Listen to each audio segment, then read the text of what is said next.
Hey guys, welcome back. New week, which means another project getting done on the 85. If you're new to the channel, that's my 85 Z28 Camaro. Originally a 5-speed hard top, and it's going out to UMI's Autocross week in Pennsylvania in July. Taking it out there, and we're gonna have some fun with it. So getting everything done on it. It feels like time is whittling away and that I'm running out of time. But I think we still have enough time to get everything done and get it ready. So we're working on subframe connectors this week. So let's do that. Let's get it done. Let's get them in and check that off the list. So grab your favorite energy drink or a coffee or whatever you choose and stick with me. We'll get it done.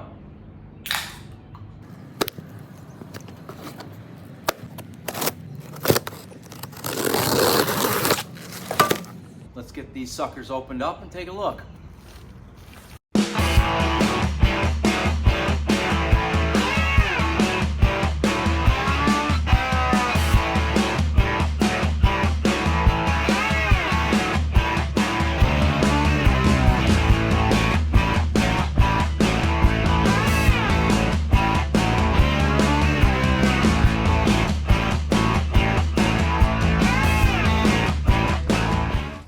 All right, well, these are nothing different than probably what you've seen other people do, or maybe you've done yourself and put on your own car.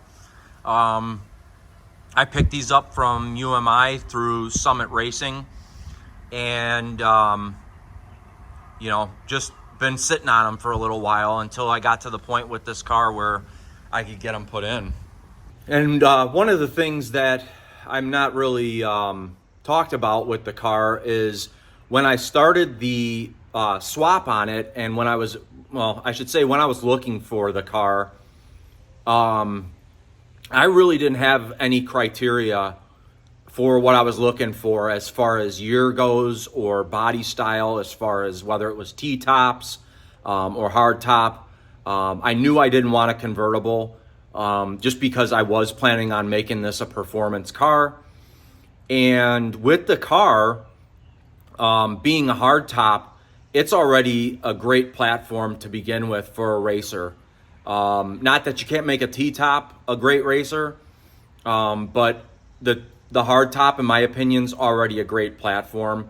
I've been driving the car with the LS in it when I had the T5 in it, and I didn't notice it twisting or flexing, anything along that lines. I mean, I've already got the Wonder Bar installed from UMI, along with the whole, tubular front suspension and the back suspension with torque arms. So I just think the, subframe connectors are just going to be that extra step. And I'm excited to see how they work. All right, well, it's already up on the cribs, but the instructions call for, we got to get the back of the subframe connector on the trailing arms. So I'm gonna jack up the rear end enough that we can take some preload off those rear trailing arms, the rear control arms. That should do. Yeah, I think that's enough. And we'll get those unbolted. All right, well, we're gonna get started on the driver's side. I'm following the directions from UMI, and basically to get the rear control arms, the front mounts out, you need to have the car supported on jack stands, and that allows the rear end to sag just enough that you can pull the bolts out of that front mount easily. And I'll show you, I'll put you underneath here with me, and I'll show you what I'm talking about and where I have the car supported to start it with.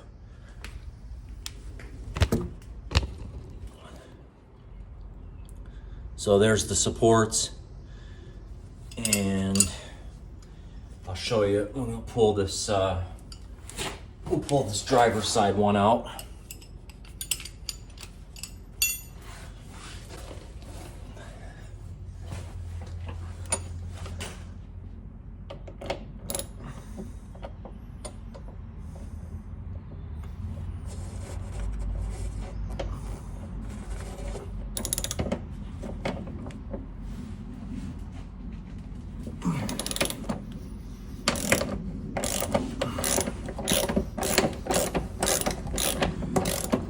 So while I'm taking this off, I just had to get a new set of, went and bought a new set of gloves.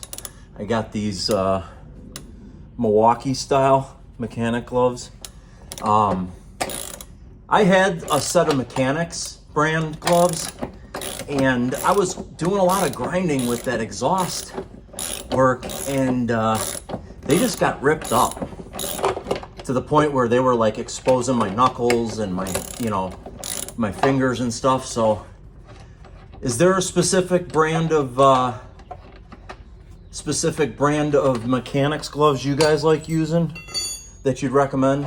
Leave a note, drop a remark in the comment. All right, so as I was saying, I'll show you this. All right, so there's the rear control arm, and now when you have the suspension that it's able to sag, there will be a sweet spot that you should just be able to pull these bolts out generally easy. And see, there you go. The rear control arm drops down. So let me go get a subframe connector for this driver's side and we'll bolt that in. All right, so per the instructions, take the driver's side, get the bolt, get this in there, and then get your control arm in as well. So let's slide this up there. Get that started so that holds on. Swing this up.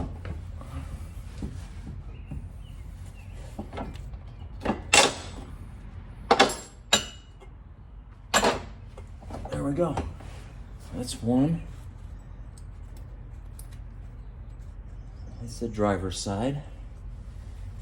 And put this bolt on.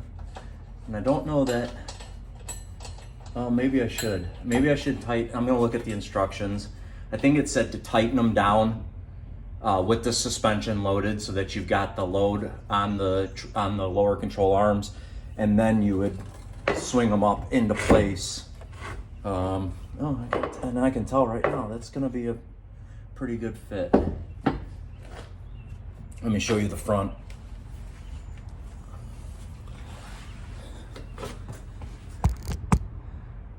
So once you've got it, looks like once you've got it bolted up, and this is, I'm just mocking it up for now. Look at all that rust. That'll slide up to there.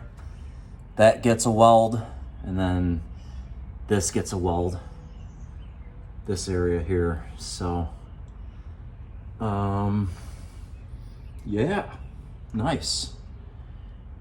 All right, let me drop the suspension back down and we'll go from there.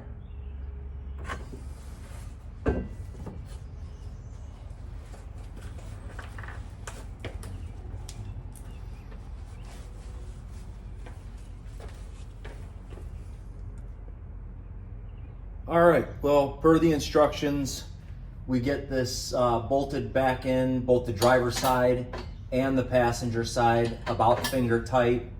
And then we will lower the vehicle and then mark the front locations where we're gonna have to grind away any, you know, loose debris or metal or whatever that's in the way. So let's get these tightened up and we'll go from there.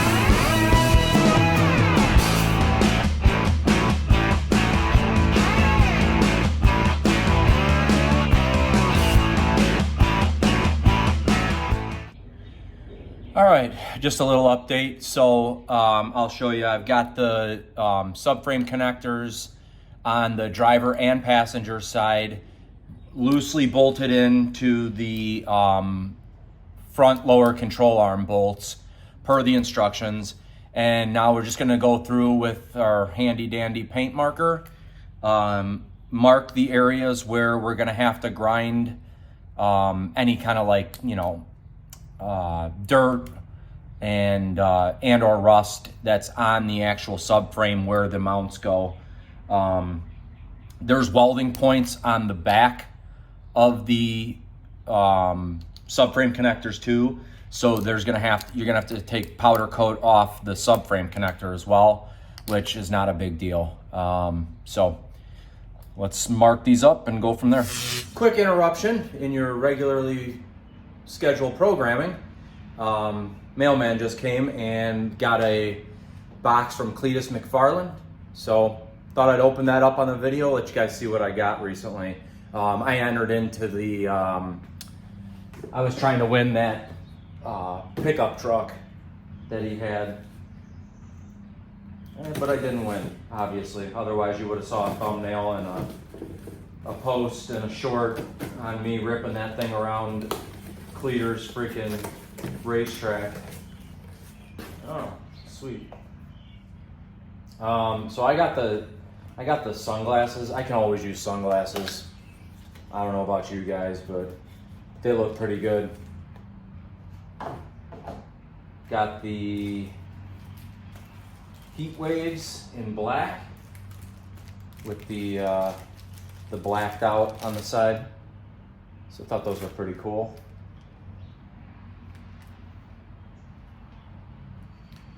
Oh yeah. And got me a hat. The McFarland racing hat with the good old USA. Let's see. Oh yeah, son. We're legit now. Taking this out to Pennsylvania for Autocross week. I'll be wearing this stuff. Any treats? No. I know with Motion, sometimes you think Motion Raceworks, I think they give you a like lollipop or something like that. So, all right, back to subframe connectors. All right, you're on the ground with me because I'm gonna, now that those areas are cleaned up, I'm gonna take some brake clean, spray those areas, make sure it's free of any like grime or anything like that.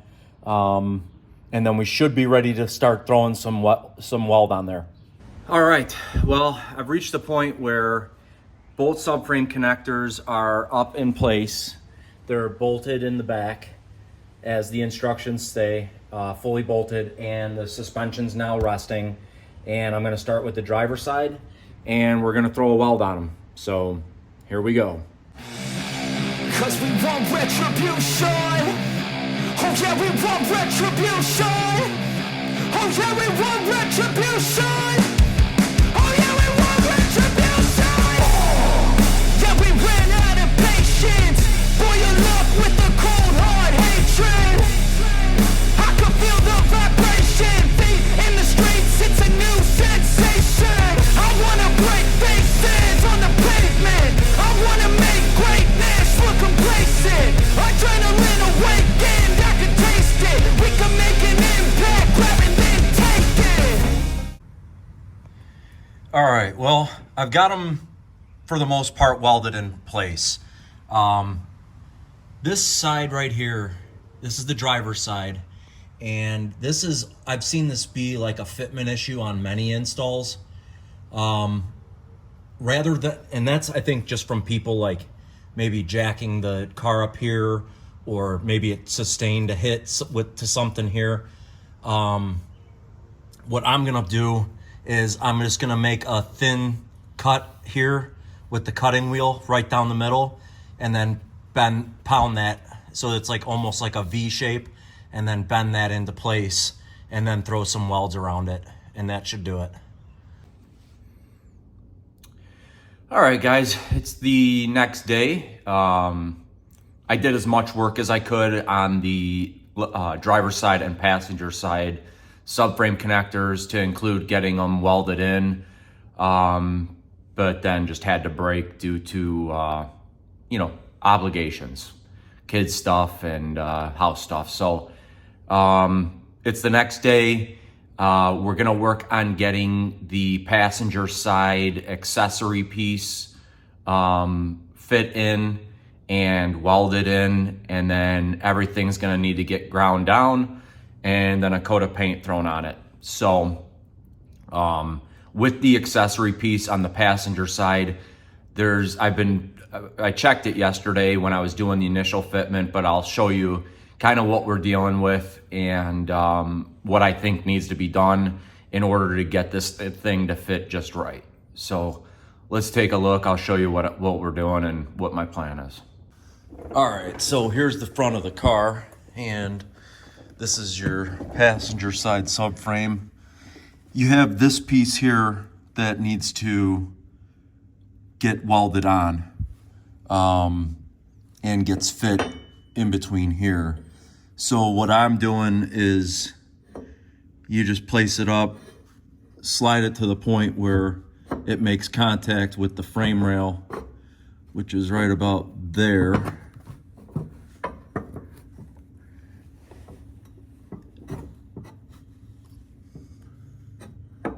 Where this starts hitting is right about there. And that's what you get. Now, as far as I can tell, I mean, that's sitting flush. This is only gonna get weld around this point here on the inside. Not gonna be able to weld up top, and the instructions don't call for you to be able to weld up top. So, but this, as far as I know, this vehicle has never been wrecked, and that's a factory frame rail. So there's no way you can throw weld in there. There's nothing to fill there. So I'll show you what I'm gonna do. So this is the part that's gonna sit against the frame rail, and this is where that large gap is. I think the best course of action would be to probably cut this weld and be able to angle this more. And I think with some heat, I'm gonna probably just take off all the powder coating on this, because with some heat, I'll be able to bend this lower portion too around, because even after you take out the gap there, that means that this part will be hitting. This almost seems like it should drop down further. But you know, what do you want for off the shelf product, you know? And I mean, it just really, it goes along with pretty much what I've said in other videos. You know, if you're not prepared to do modifications or make adjustments to fitment issues with these cars, and any car in general with performance pieces, excuse me, you know, you're gonna get frustrated. The one thing, like, so with welding, if that the welder that I got, I picked up on Marketplace, used. It's a cheap welder. It's nothing special. It is a 220 volt. I did not want a 120 that plugs into the home outlet type stuff. I wanted 220 because I knew that it would be sufficient for power. And I was fortunate enough to have 220 already run out to my garage for my heater. So yeah, I mean, a cheap welder, honestly, with a welder, I feel like, and I think anybody, once you learn like how to use them, and I'm not saying I know how to use it exactly, like 100%, but it almost makes you feel like you can build or do anything with a welder.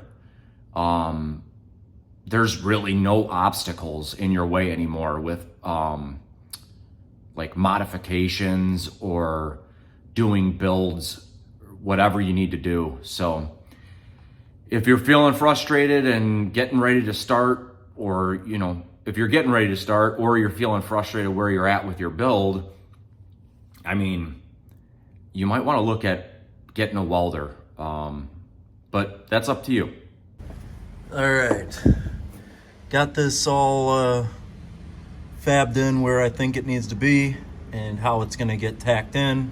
That gap there I can fill with weld, that's not a problem. I'm more concerned with the gap on this frame rail.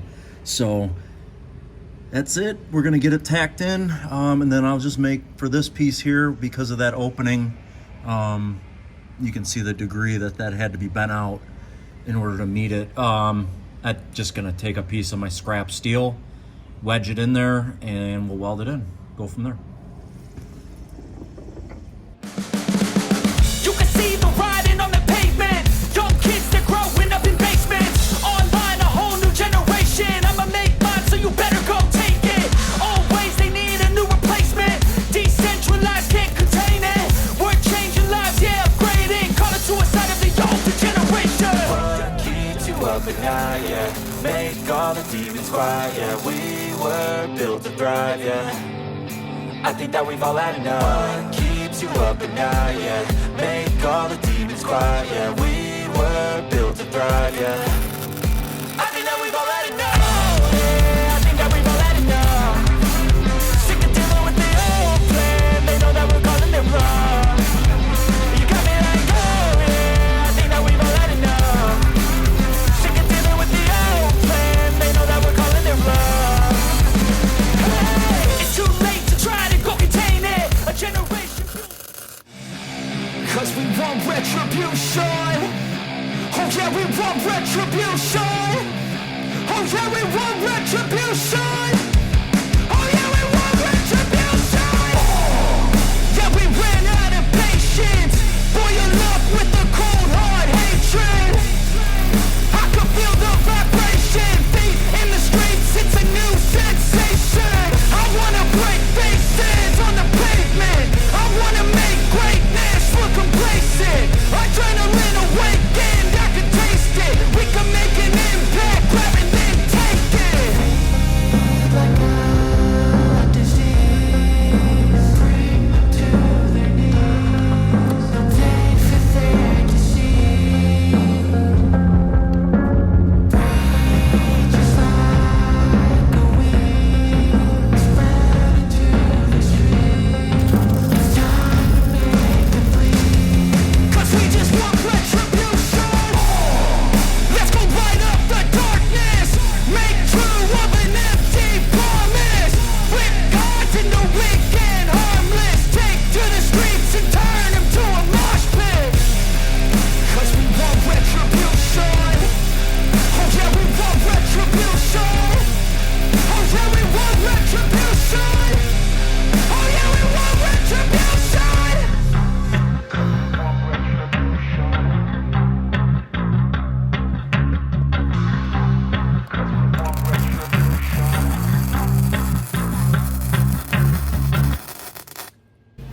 All right, so we're trying to fill that gap. That's right there. And basically all I've done, take a piece of leftover scrap steel I've got, put a little angle on it. That'll go in between there. It's extremely hot right now, but that'll go in there. That should fill that gap nicely. And throw a couple welds on it, and she'll be ready to go.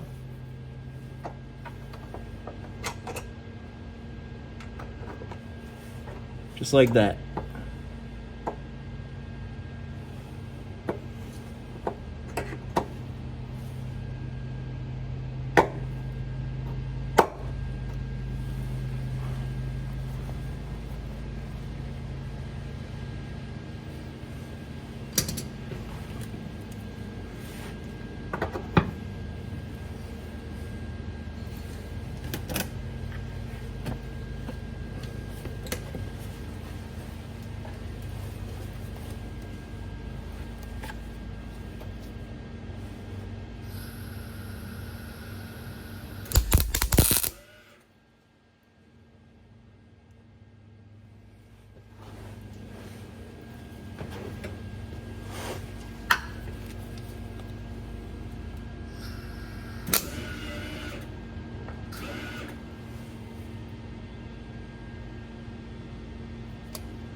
Might be out of wire.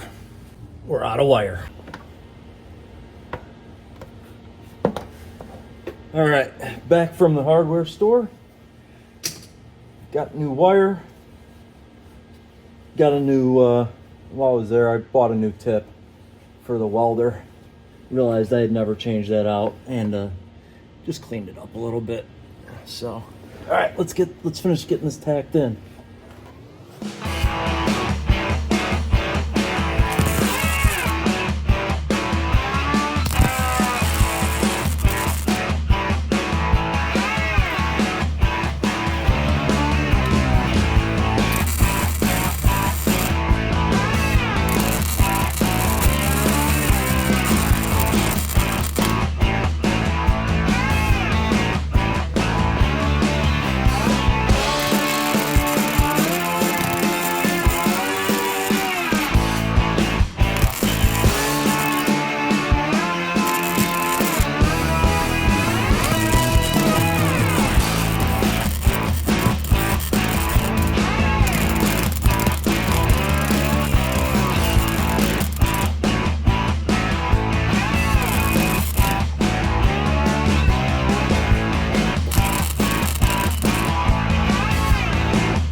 Alright guys, well that's going to be a wrap on the subframe connector install on the 85 Z28 that I have LS in.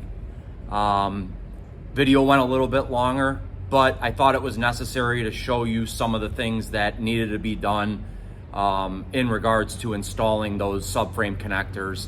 Specifically, it's that passenger side and it's that add-on tube that really kind of throws a wrench in the plans. I don't know, I plan on emailing UMI and asking them if that's something that was just with subframe connectors that were produced during a certain time or what the deal was. So hope you enjoyed the video. I enjoyed making it mainly because I got to do some welding. I'll be doing a little bit more welding here with getting the shifter finalized, and that's the video that I've been working on during the process of editing this one. So this one should be coming out Saturday morning. Let's see how it does. The last video that I put out, it got like almost double the views that I normally get. So we also got a bunch of new subscribers, and I really appreciate that. So thanks for joining the channel. I hope you enjoy the content. If you did, please consider giving me a like, subscribing to the video, and adding a comment in regards to anything that you'd like to see in the future, or in regards to subframe connectors or anything else. So if you would, go ahead and watch other videos of mine, and we'll see you later. Have a great weekend.